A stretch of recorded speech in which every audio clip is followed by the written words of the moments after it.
Good morning, students. Today I am going to teach you the poem The Legend of the Northland, a stanza 6 to 10. In the previous class I have explained you stanza 1 to 5. So today I am going to teach you a stanza 6 to 10. So all of you open your book and go through the poem a stanza wise and then watch the video. Okay, and if you got any problem then you comment in the group.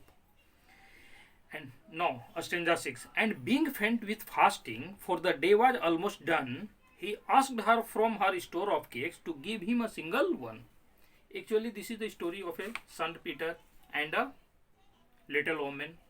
And Saint Peter was preaching the whole world. So on that day, he was preaching and he didn't get any food from anywhere.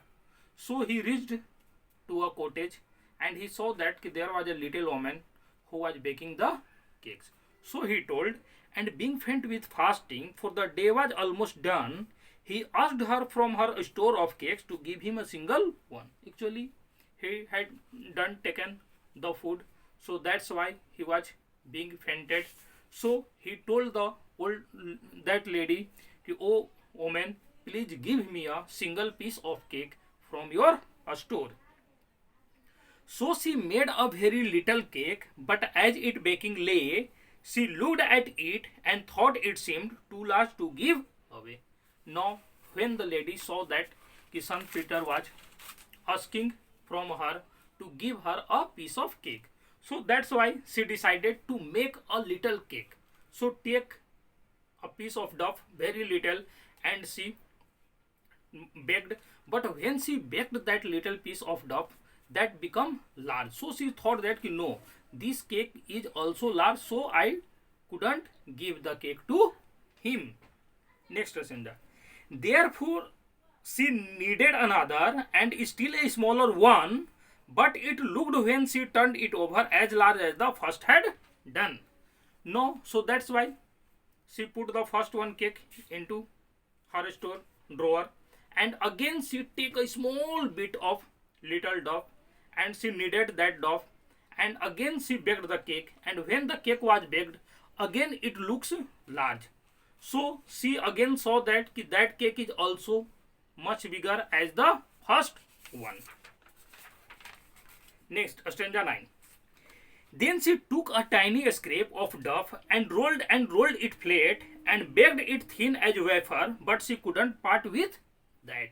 No, again she took a small, very small scrap of dough and she rolled it flat and make it like a wafer, and both of them thin, very thin. Okay, and again she baked, and when she baked, again she saw that it also looked big.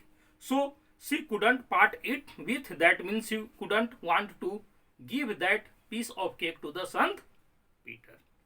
Next, stanza 10. For she said, my cakes that seem too small, when I eat of them myself, are yet too large to give away. So she put them on the shelf.